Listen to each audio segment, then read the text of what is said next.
Welcome, everybody, to the JJ and Pug Show for the September 16th, 2024, part 2 of the podcast, which means we are going to be talking about NFL season week 2. And we are coming to you live from the Highland Podcast Studio. Yeah, recording from Highland Communities Podcast Studios. I don't know why I forget that now. I forget it every dang time. On the second one. You always hit the first one, the second one you don't. But you know what? I didn't want to find a new song. I just wanted to play this one again. Because it's so good! One of these times, I'm actually going to find a Magnolia Park song that I like, and we'll do it next. But dude, this one was... First off, we talked about the Goofy movie itself is awesome. This song from the movie is awesome. And then you add this, like... jam. Yeah, it's so good. One of the things I love about Magnolia Park is, like, when you think of, like, pop punk, power punk bands, do you ever think of any black guys in those bands? No. That's the singer of this band. That's awesome. He's got awesome dreads. Like, the guy looks like he was a defensive lineman. Yeah. Like, he's like absolutely killer, dude. I found him on Instagram. This band, and another band called 408. They're both from Florida. Really good. They're really good. It's not something that you often find a band like this. I can sing this song. We just sang from the beginning of the last song. I can sing this whole song. It's so good, though. This guy's voice to me is so good. Like, it's got enough. When we leave, when we're done, I want you to tell me who it is again, so I can pull them up on iTunes or whatever. And download. Which reminds me, I feel like the one thing that I got to do to make sure we don't get flagged for, whatever word I'm looking for is copyright. This is from a Disney sanctioned pop punk cover album called A Whole New Sound.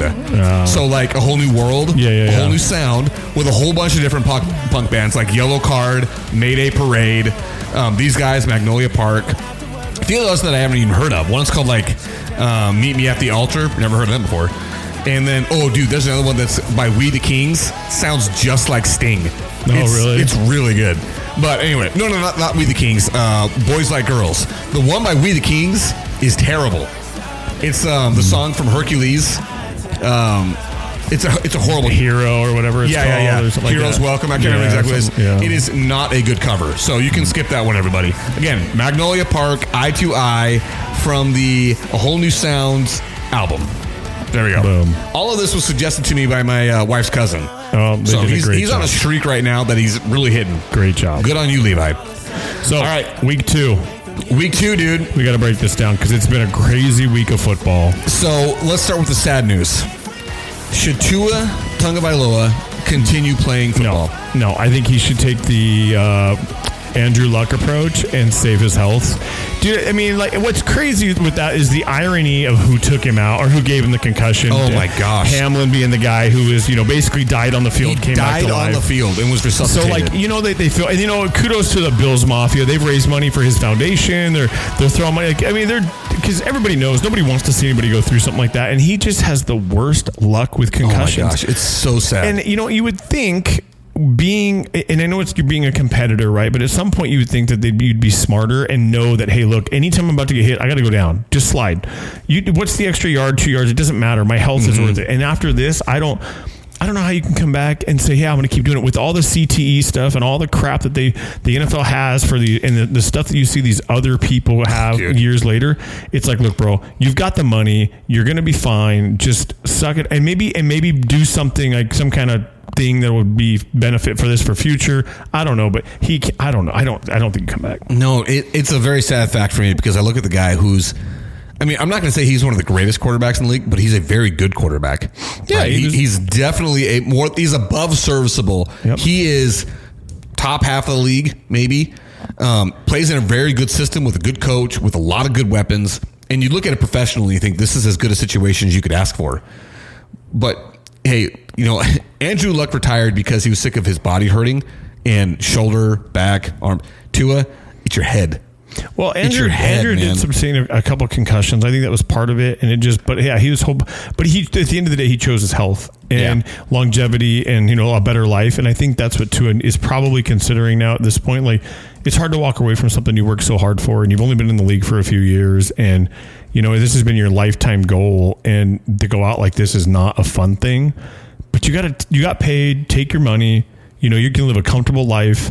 You're probably going to get a broadcasting thing. You know, you'll probably be a family man. Oh, if you want it, he's going to have a good life outside of football. If you want it, it's there. Do you remember Junior Seau? Oh, yeah. Okay, Junior Seau, you want to talk about a sad story. This guy was one of the best linebackers in football for a long time. He was so good. He was, hard-hitting guy. He committed suicide at the age of 43 years old because he knew his brain was wrong. And the way he committed suicide is not the way you think. He took a shotgun to the chest because he wanted his brain to be studied when he died. Because he wanted it. Bro, that had to hurt so bad. Can you imagine his family? Like, no. And he played for a long time. He played for a long time. And he played at a time when you didn't really sit out after a concussion. And his brain scans afterwards confirmed, yeah, he had CTE badly. Yeah. And that was one of the things that led to his demise, committing suicide because his brain was just not functioning the way it should. And with all that we know today, with Tua, and I'd heard Ron Wolfley on Arizona Sports 98.7 FM in his show say that the one thing he hopes is that it's Tua's decision. That it's not something taken from him. Like Tua comes to this choice on his own. Agreed. And but it's also one of those things where it's like, Tua, you got to do what's best for you, But man, it's a sad thing to watch. And I'm not pretending like I'm a doctor. I certainly am not. If he plays, I'm going to watch him. Of course, right? It's not like I'm going to but at the same time, that's a sad thing, man. It's a sad thing. It's unfortunate. It is. And with that being said, I mean, I hate to transition from that to this. The Dolphins got blown out by the Bills in that game. Yeah. I mean, absolutely destroyed. And the worst part about it is that concussion came when it was inconsequential. It didn't matter. They weren't going to win. And anyway, the Bills look good. Dolphins don't. Dolphins are 1-1. Bills are 2-0. And who knows what the Dolphins are going to be able to do from now on. I mean, I don't know what they're going to do because they sunk a lot of money into in this offseason too. Gave them a big extension. Big time. And we just hope that, things work out the way that in a positive direction. Okay. So that being said, that was, the first game of week 2. And then the Sunday morning, dude, I did a thing I swore I would never do. And that is I bought the NFL Game Day ticket pass. You bought Game Day? I bought Game Day. Do you have YouTube TV? No, but I pay for Red Zone. Here's the thing. Okay. My ADD is so I never watch, even when Cowboys are on TV, right? I want to flip during the boring times and stuff. No way I can't. So dude, I love that the Red Zone channel bounces around all over the place. Dude, it's phenomenal to me. It's the way my mind works. Yeah. I'm like, dude, I'm interested. Cool. Oh, hey, we're going here. We're going back to this. The worst part is when the screens are small, so you can't see all of it like you want. But dude, they do a great job on the Red Zone. So I don't pay for the Sunday ticket, and I wish you would have told me because I get discounts with that. Oh, I got a discount. Okay, then good. Yeah, I got a solid discount. So, but that's the only reason I did it. Yeah. But I will say this. The thing I like about YouTube TV, and they do this with college football and with Game Day, they do it too, where you can pick 4 games to watch all at the same time. And I did that. And so doing that, I actually was like, wow, I'm actually seeing a lot what's going on. And so for those morning games, I actually saw quite a bit. Yeah. I didn't watch the Browns-Panthers because who the crap would want to watch that matchup? Did you see the Panthers just named Andy Dalton as their starting quarterback? Because Bryce Young, we'll get to that. Well, anyway, so first game that I watched in that was the Saints-Cowboys. Dude, so I'm going to let you talk about this one because this is your team. Okay, obviously disappointing, right? I'm not going to say the Cowboys did not come. They may have shown up a little bit, but they didn't show up to play. I think they underestimated the Saints. Yes, underestimated. However, for sure. I will say that I think we as a country of sports fans underestimated the Saints. We completely overlooked the Saints. They've always had some decent players, but when Derek Carr has thrown for 4 touchdowns each game at least, and he's got over 4. They've scored over 40 points in both games. Bro, and against a Cowboys defense that is not shabby. They are a decent defense who come with a great defensive coordinator. And like you had mentioned before, which makes sense, is, Mike Zimmerman comes with some complexity in his scheme. So it may take a little bit of time for them to figure stuff out. You can definitely tell there's some blown coverages. Mm-hmm. You can definitely tell there's some confusion when you've got a guy that wide open or that deep in the set. So, there's some things that need to change for the Cowboys, but that's not to take away that the Saints came to play, and they came to play at a home opener for the Dallas Cowboys. and they put a thumping on them, dude. They absolutely did. I mean, it was impressive. I got to give it to you got to give the credit when the credit's due. And the Saints showed up to play. Cowboys didn't. And here's the thing, I'm kind of used to it at this point. It's like, I mean, it sucks, but but at the end of the day, you can be 8-8 now it'll be 8-9. Yeah, it's 8-9, still make it into the playoffs and win the Super Bowl. So. It's early in the year, sure. They probably needed it, but I wish, I just wish it was closer. Dude, here's the thing that we had talked about this, and I want to reiterate your point that I made, which is that Mike Zimmer is well known for being one of the best defensive minds in football. It's going to take a minute for the Cowboys, who definitely have the personnel.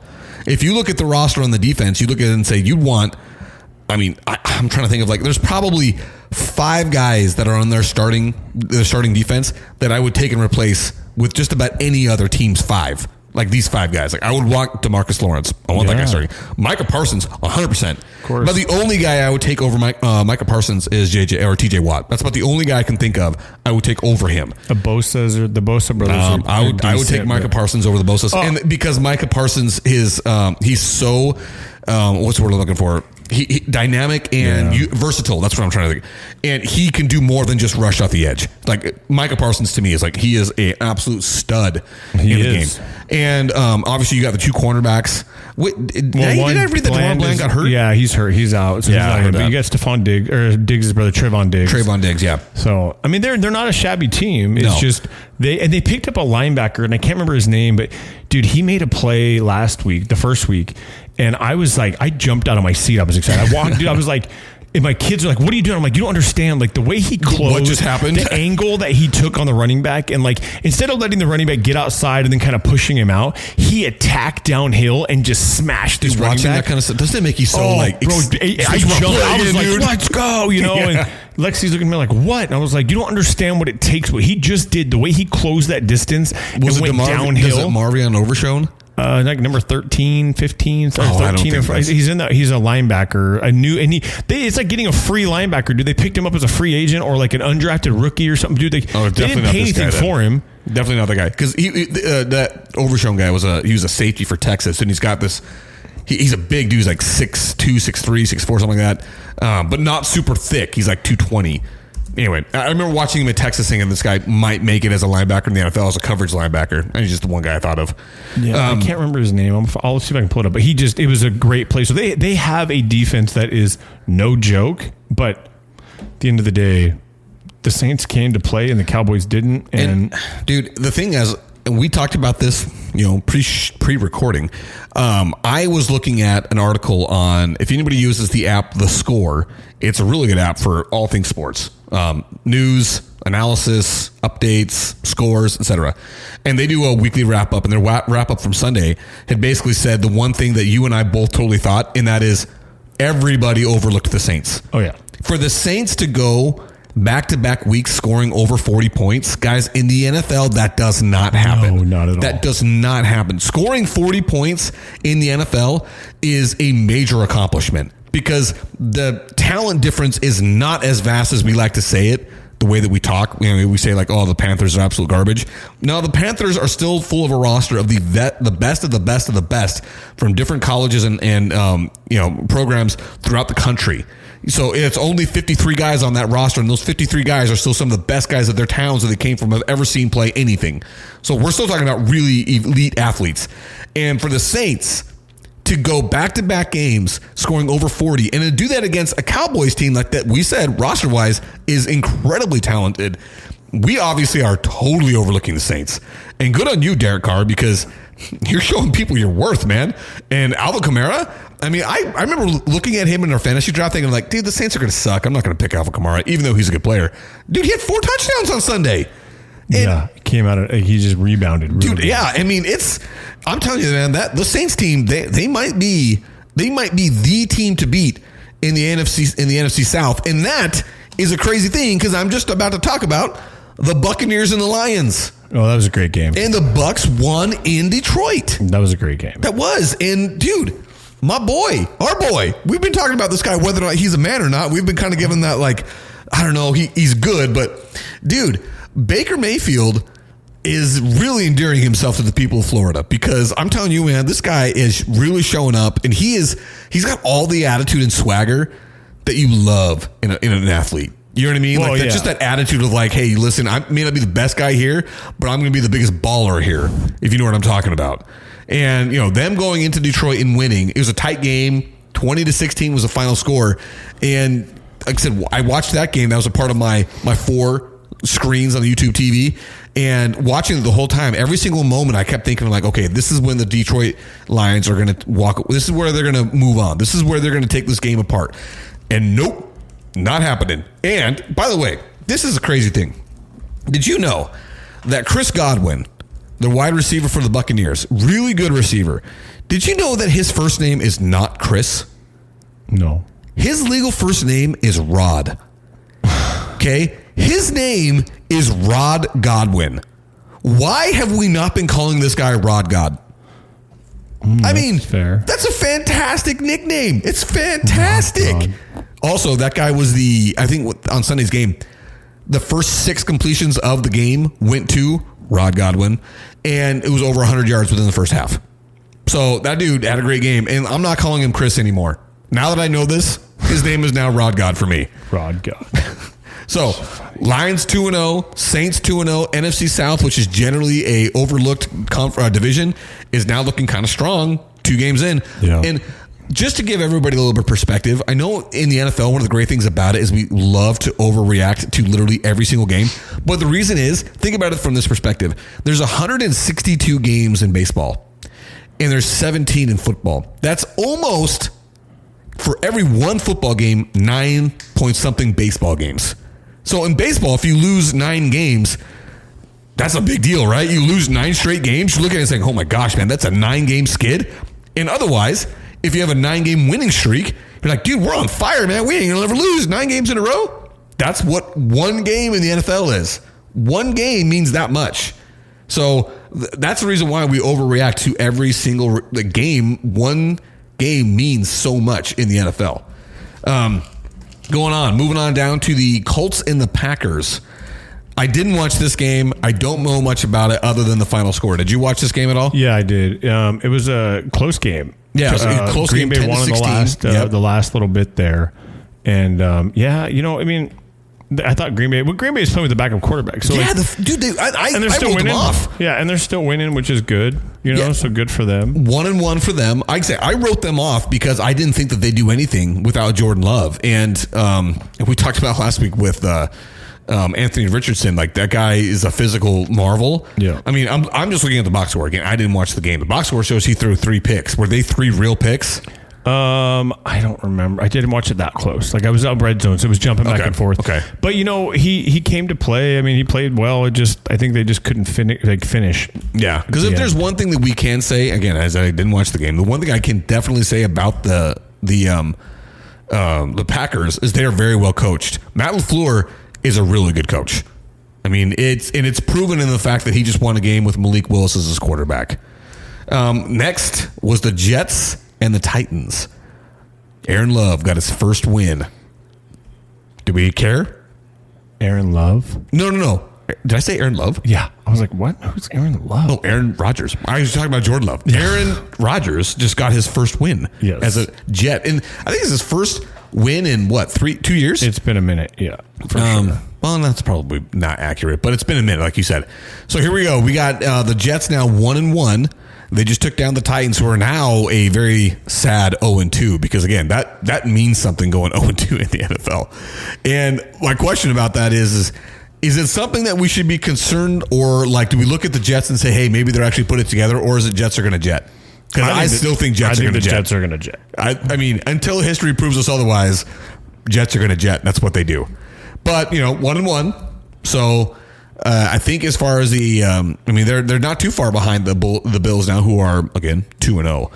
But when I say, like, when I was going back and I was looking at in the box score with Anthony Richardson throwing those 3 interceptions, not every interception on the box score is really an accurate depiction of whether or not a player played well. Because I was watching the Bills and the Dolphins game that first half. Tua threw 2 picks, both of which were not his fault. One hit his receiver right in the freaking shoulders because the receiver didn't turn his head. He wasn't looking for the ball at all. Hit him right in the shoulder, bounced off. The defender picks it off. And another one was the guy fell down on his route. Would have been right where he needed to be, but guy wasn't there anymore, so picked off. And so apparently, and I didn't see this. I did see the headline that, no, I take it back. I did see this. Did you see that Will Levis play? The quarterback for the Titans? He was under duress. They're in the red zone. I want to say they're probably about the 15-yard line. And he's under duress, kind of dodging defenders. He looks behind him and sees his running back, who his running back is like, I'm not a part of this play. And he tries to shovel pass behind him. Okay, shovel pass behind him. So now it's a lateral to his running back, who's not paying attention. Throws it low, hits the running back basically in the feet as he's trying to catch it down there at the ground. Fumble. The Jets pick it up. Turnover in the red zone. That's 2 weeks in a row in which Will Levis has had an absolutely boneheaded turnover. And I saw I can't remember his first name, but Callahan, the head coach for the Titans, basically say, I don't know what the heck's wrong with this guy and why he continues to do these things. Sorry, I've been looking for this dang dude this whole time. Oh, the tight end? 13. No, he's a linebacker. Oh, yeah, the linebacker. My bad. It took me a freaking minute to find out who he was. Did you finally figure it out? I found the play. It's he's number 13. I just... Still can't figure out his name? Demarion Overshown. It is Overshown. Yeah, it was. Yeah, it was. That's what I thought it might be. And he freaking... It was... I mean, literally, I jumped out of my seat. Like, it was a great play. Hey, I'll tell you this. Not that this matters. But I usually try and trade for that guy in Madden. So that I can have him as my linebacker, because I for some reason I just think he's going to be good, even if even if he isn't. I just think he will be. I watched him get downhill quick, bro, and he's got that body. So I will say this: I'm glad to hear that it was the guy that I thought. Now makes me feel very smart. 220. Yeah. Kind of a thin guy for a linebacker. He ran a 4.56 40. Like, I mean, that's pretty moving quick for a linebacker. It's not bad for a linebacker. No, that's quick. He does need to put a little bit more meat on the bone. So if he's going to stay as a linebacker, dude, I was that weight. I ran a 4.66. What are you doing here? Should have been a linebacker in the NFL, dog. Yeah, I know. Dang it. Missed opportunity. All right. The other game that I did watch was the 49ers and the Vikings. Did you see any of this game? Just the highlight. Again, I watched a lot of games on Red Zone, so I did see the games. See bits and pieces. So, I saw bits and pieces, and I got Kittle on my fantasy team, so I would know when he did well or he scored touchdown and stuff. But Sam Darnold's not playing around, bro. Like, he's playing well, and you beat the Niners. I mean, and I hate the Niners, but they're a solid team. Even without McCaffrey, they're a solid team right now, and. Dude, the Vikings have said, no, hold my beer, dude. They've been playing around. And, dude, Justin Jefferson goes for what? 97 yards. 97 yards. Dude, okay, couple of things. I was watching this game, and as I'm watching this game, first off, I'm kind of shocked. I can't believe the 49ers are losing, because I also, like the Falcons, completely overlooked the Vikings and thought the Vikings weren't going to be anything to be concerned with. And that is when Sam Darnold steps up in the pocket from his own end zone, by the way. Crap's happening all around you. Throwing the ball from the end zone is always a scary proposition. As a fan, you're terrified someone's going to get called for a holding penalty because that's a safety. But no, he steps up in the pocket, delivers a 55-yard in the air strike to Justin Jefferson, who then evades defenders and makes it 97 yards to the helm. And he tweaked his hammy at some point, but he's okay. Like, he'll play. I think it was more of a, hey, look, it's a caution. Like, it's tweaked. Let's stop. Don't let it get worse. Let's just get rehab for the week. You can play next week. Yeah, and that's a smarter move to make. But the fact he's recovering from it, right? And the fact that they won the game, so you're able to be like, okay, we'll dismiss that. But dude, if they'd lost the game, that would have been been rough. But no, dude, as I'm watching that game, I don't know who I'm looking at, wonder how they lost this game, because one guy, and I wrote it down, Fred Warner absolutely was a wrecking ball in that game. He is a beast, dude. He is so good. He's one of the best linebackers in the league. Absolutely. He is so good. He is dumb good. Dude, interception, the pick that he had was something to behold as a middle linebacker who stretched out and got this thing. And then they forced a fumble. I was watching this guy. I'm like, dude, how are they losing with this guy? Because he is really making it happen. And Brock Purdy didn't play a poor game. No. It wasn't an amazing game, but it wasn't a poor game. But the other thing about the NFL is, and I've said this a few times, every week is like a season unto itself, because every week is team could win or lose. Well, that's like you saw the Cowboys, right? They kill the Browns, and the Browns are not a great offensive team, but they're a great defensive team. They do have a solid defense. And they kill them, and then they come out and they crap the bed against the Saints. Yeah, the Saints absolutely did work. So yeah, that's what you said. It's the NFL every week is a challenge, and that's funny. So my kids, we're all playing this fantasy football league, so and I like it because they get into football this way, right? Yeah, and I mean, for a guy who has all girls, this works for me, right? It's a win. So like we're with Kara and Carl and Jana's, and we're all in it, and now you got Jana's like, what about this? Why is it? And I'm like, dude, it's every week somebody's going to go off. Like you got to let it go. Like not every player is going to have. Very few players in fantasy football are consistently high scores every week, right? Yeah. You have your great fantasy quarterbacks like Dak Prescott will never win you a playoff game, but he's a great fantasy football quarterback. He's going to throw for 400. He's going to throw for 400 almost every game, and you can pretty much guarantee most of it's going to go to CeeDee Lamb, right? Yeah. But these other players, like, oh yeah, you may have an off week. Like Keenan Allen, dude, I didn't even look. Keenan Allen didn't even play. He was ruled out right before the game, and I didn't get a chance to take him out. I still beat you though. So yeah, dude, it's because I also did not take out Raheem Mostert. So it works. Like it was kind of a fair. Yeah, I didn't even notice that he was on your lineup. He's on one of my flex players. But oh yeah, dude, that was a horrible game. Did you absolutely crush me in the sense that did you see what your score was? You scored 278 points, and I felt good about my 223, dude. Yeah, baller. That was rough, dude. So speaking of the Bears, since we transitioned into that, oh yeah, let's move on to the Bears, dude. I am loving Caleb Williams struggling. He's not looking great. Because I feel like the words I told everybody so should keep coming out of my mouth. Because I don't think he's going to be terrible. But the fact that what got me was, if you remember, what did he say when they talked about the new punter they got?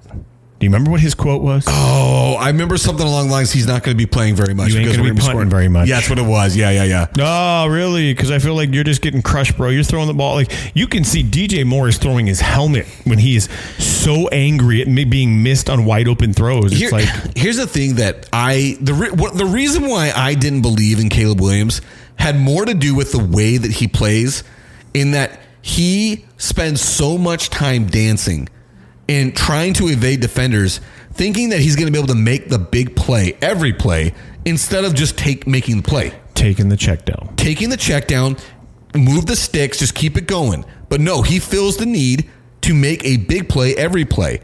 And it was on display last night in the Sunday night game, where how many times? He got sacked 7 times. 7 times. And that wasn't because he was going up against the greatest defense in the world. It was because the guy couldn't just make the throw. He had to extend the play far too long. I heard somebody talking about how the Bears offensive line's garbage. I'm like, dude, every offensive line is going to look like garbage when they're constantly needing to block for a scrambling guy who's not ever doing anything on schedule. There's no timing. And so how are you supposed to be able to get it done right? You can't. And that's my problem with Caleb Williams. And it was on full display last night. Constantly moving, constantly not just taking the play in front of you, but needing or having the need to make a touchdown on every single throw. When it's like, dude, sometimes 4 yards is great. Sometimes an incompletion is great. There's an old saying, right? 3 yards in a cloud of dust. Yeah. Take it any day. Yeah. But sometimes also as a quarterback, it's okay to make an incompletion. You know what? It's better than a sack. Well, and here's the thing, and this happens throughout the whole league, is they're always trying to force it, right? Dude, if you're out of the pocket and you've got nothing, just throw it away. Yeah. Why do you run out of bounds 2 yards short of the line of scrimmage? Dude, Kyler Murray did that. It's his first 2 years in the league. So it drove me insane. It's like, dude, just throw the ball away. Just throw the ball away. Get it past the line of scrimmage and you're fine. Yeah, there's no reason to take a negative loss there. And they do. It's like, it's only 1-2 yards, but now you got to make up that ground. And 1 or 2 yards against an defensive line in the NFL is not an easy task. How often do we say it's a game of inches? Oh, yeah. When you lose, when you're giving up 36 inches because you took a 1 yard loss. That's a lot. Am I saying that right? Yeah, 36 inches. So, dude, don't do that. Just throw the ball away. I know you're concerned about your completion percentage, but that's ancillary. Who cares? It's not a big deal. That 1 yard loss you just took, not only that, but you know that this is also the negative thing. It counts as a sack against your offensive line. Yeah. Even if nobody actually tackled you, when you go out of bounds before the line of scrimmage, it's a sack. Yeah. And that screws those guys when it comes to trying to get contracts. Anyway, so love to see them struggle. Couple other Jeremy, suck it. Suck it, Jeremy. A couple other scores that I'm not going to go through the whole games, but the Seahawks beat the Patriots. The Seahawks now are a quiet 2-0 in the NFC West. DK Metcalf went off. He did a great game. Yeah, he did have a great game. DK had 10 catches. 10 catches is nothing to be Oh, sorry, dude. This commercial totally threw me off. Manscaping commercial totally threw me off. Let's go. Gillette's trying to get in the Manscaped game. Yes. Oh, anyway. So the Seahawks, I mean, Geno Smith is one of those like very quiet, effective quarterbacks. Yep. And I think it's quiet only because he had such a horrible start to his career that now he's suddenly looking like, hey, dude, this guy might be the guy. The Patriots, not as bad as we all thought they would be. I mean, they are 1-1, but they didn't go away quietly in this game. They lost it in overtime. So they definitely took the Seahawks for all that they were worth. The Giants, not looking great. They lost to the Commanders. Suck it, Tom. Yeah, suck it. Can't wait till the Cowboys play you. And God, we better. I don't care who we lose to, as long as we don't lose to the Giants. Oh, or the Commanders. Well, the right, Eagles. but like the Giants. Well, actually, the Commanders because of Dave. My buddy Dave's a big Commander fan. How could you be that? Dude, Unless you grew up in the early 90s. Early 90s. He's a Redskins fan, and we're gonna call. Did you see the family of the guy who was the Indian member that was on the helmet?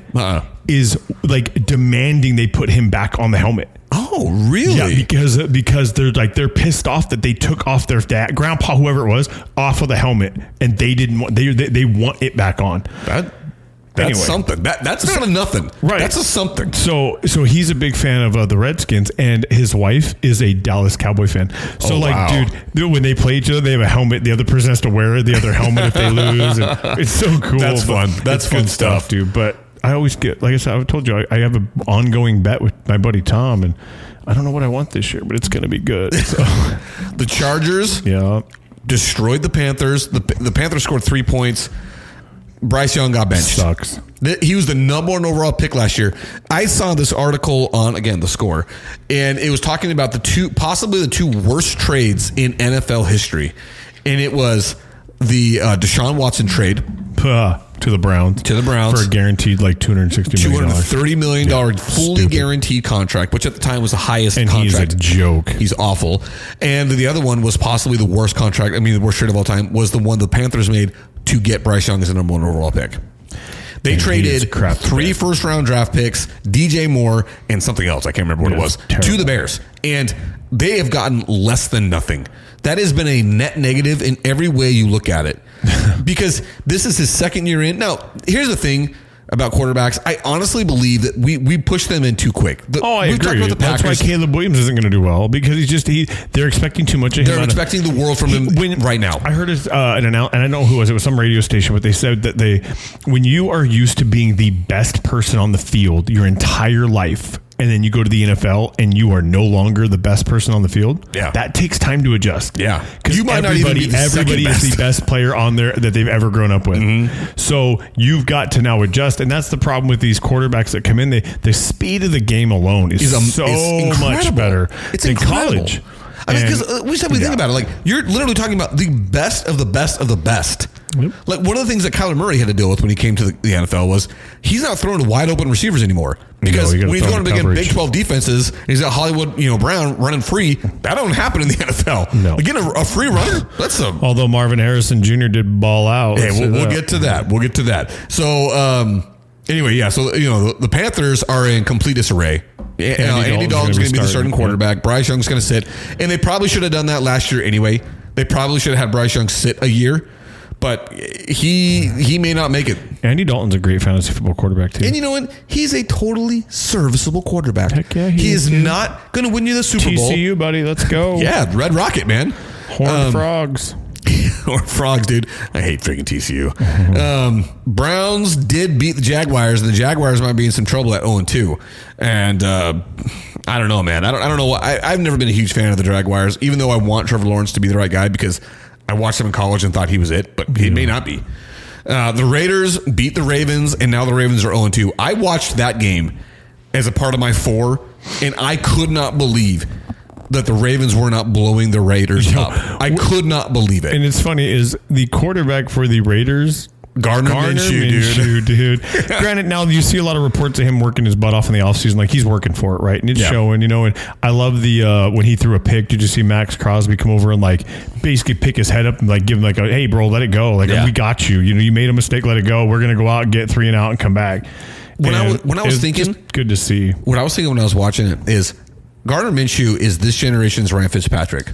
Yeah. He is That's a a great stopgap, plug the hole in the boat quarterback. You're not going to sign this guy to a long-term deal. But if he's on your roster, you ain't upset about it. If he's your backup, you're comfortable. Like, hey, if something goes wrong, like, look, man, we're good to go. We got Minshew back here. Yeah, we're fine. Well, the Raiders are in a position where it's like, no, Garner, you're the guy. Yeah, because now we don't got anybody else. Yeah. Like you're the guy, and good for him. But at the same time, he is going to be that guy that he plays on 10 teams in the league because he's going to be in such high demand as that backup guy, as that guy that's like, hey, listen, we need somebody because the guy we have in front of you, we're not so sure of. We're going to need somebody to back him up. And he knows his role. And he plays it well. Yep. So now the Raiders are 1-1. The Ravens 0-2. Mm-hmm. Didn't think that was going to happen. Not with Derrick Henry running the ball. No, and Derrick Henry looked like a freaking man again. There was a couple stiff arms he threw in that game yesterday where I'm like, oh, it's so demoralizing. It is like emasculating to get stiff armed by that guy. Oh, it's terrible. The Steelers have no offense, but they are 2-0. Their defense looks impenetrable. And you know what Justin Fields is doing? He's winning games. He's getting the dub when because he's not putting the game in jeopardy. He's not throwing the ball in jeopardy. He's taking care of the ball, which is the thing about Justin Fields. And I've heard this is like the whole like argument about do we do Russell Wilson or Justin Fields who should start? Justin Fields is playing the way that you hope Russell Wilson will play, and that is take care of the ball, don't turn it over. Just move the chains. Don't make mistakes. Don't lose us. Or minimize your mistakes. But then you do that with Justin Fields, you always have the threat of him ripping off a 90-yard run. Yeah. Like, it's one of those things where it's like, dude, I don't know why there is any kind of debate as to who should start the games. Russell, you're sitting on the sides, dog. You're on a vet minimum deal. We lose nothing if we lose you. Justin Fields is a guy with crazy athleticism, a good arm, and like, what do we call him? Today's Michael Vick minus the baggage. Yeah, I mean he's a solid player. I think he's going to do very well in Pittsburgh, and I'm happy he is there. Pittsburgh right now 2-0, riding that defense to 2-0. Did you watch the Bengals and Chiefs game? Not enough to comment about it. I didn't watch it. I didn't watch it because it was on the same time as the Cardinals, and I was only focusing on the Cardinals game.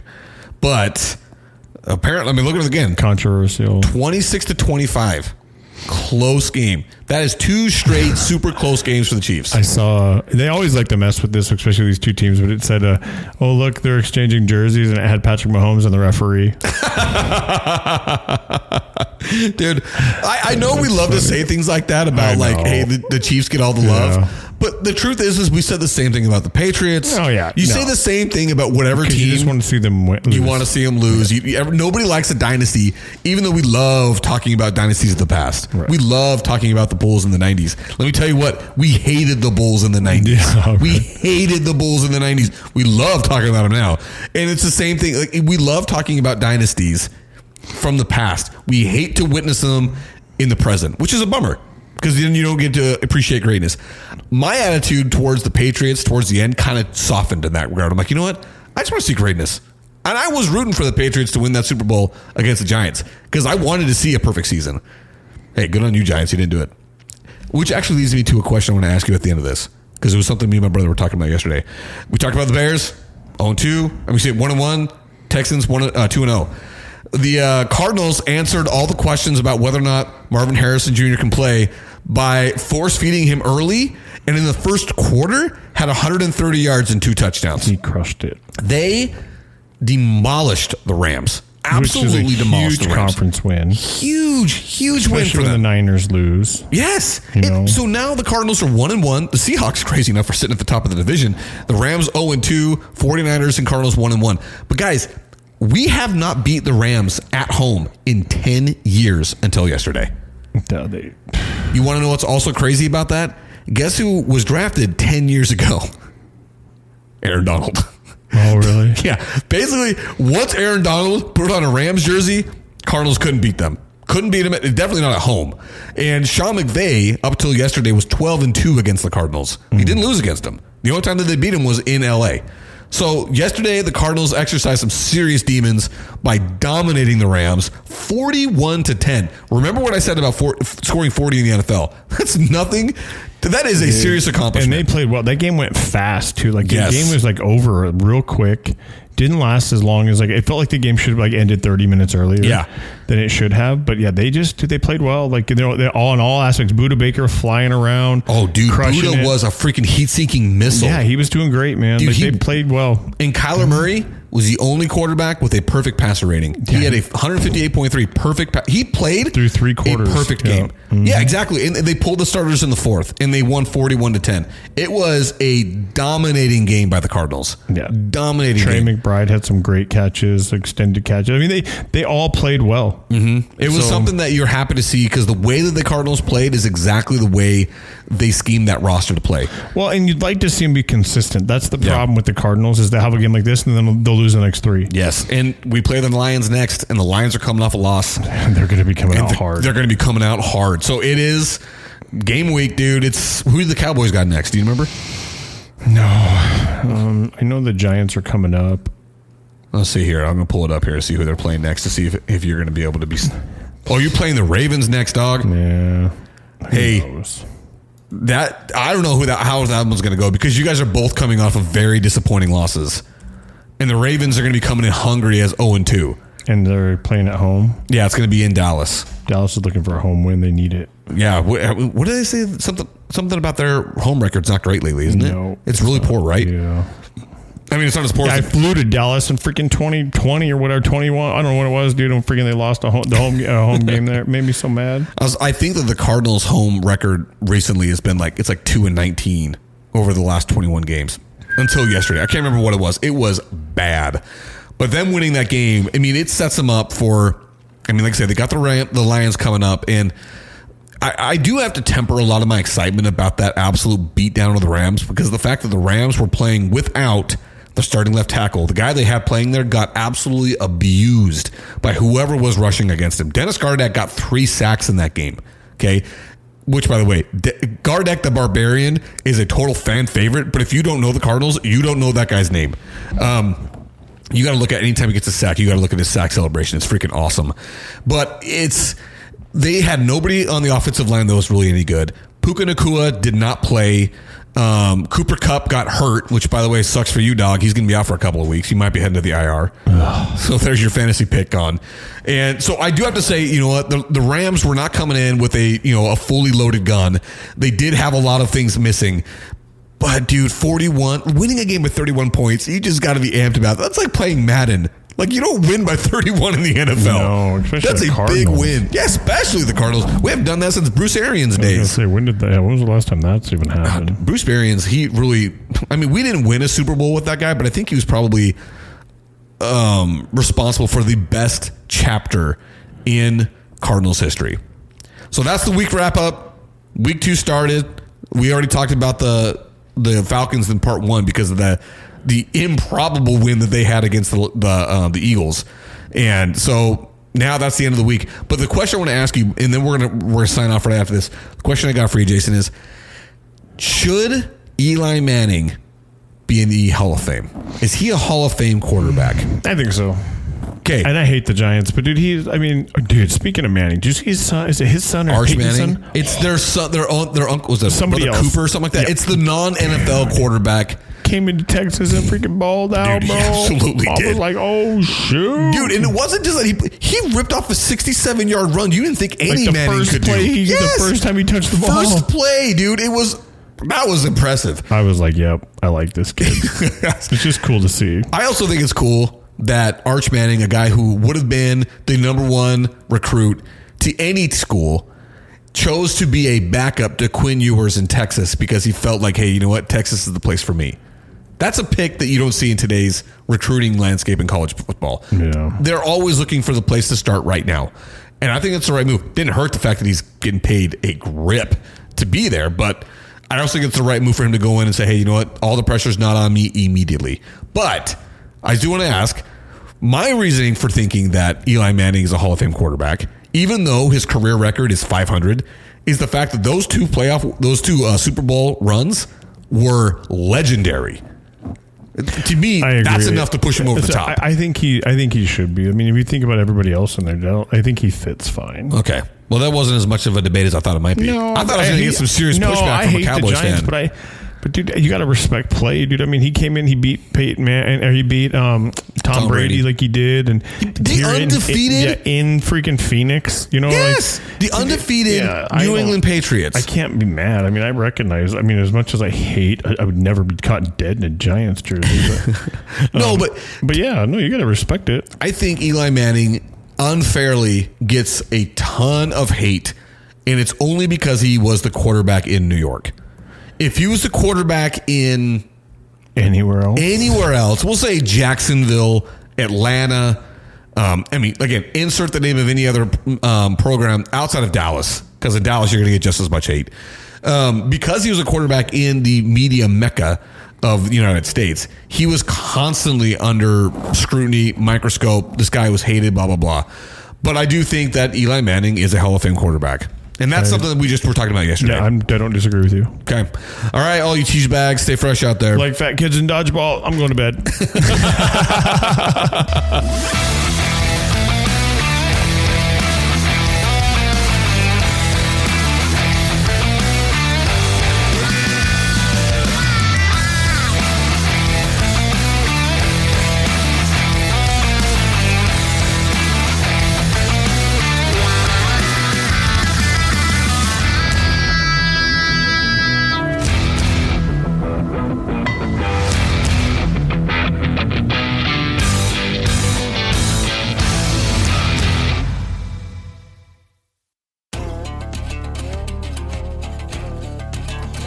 The JJ and Puck Show theme song is written, composed, and performed by Lane Hartman. Thank you to Highland Communities for the support of our show. You can find the JJ and Puck Show on Facebook, Instagram, and TikTok, and anywhere you listen to your podcast. Just Google us if you're confused. Remember to share the show with your friends and family. Subscribe wherever you listen. Buy a shirt, reach out to us, and place an order. Each shirt is $20, and if we can hand deliver it, we will, but if we have to ship it, it'll be $25. If you're able, feel free to support us by sending a donation to us by going to kfo.com/the JJ and Pug Show. That's ko-fi.com/the JJ and Pug Show. And thanks again to all who listen. We really appreciate your support for our show, and we hope to continue to grow.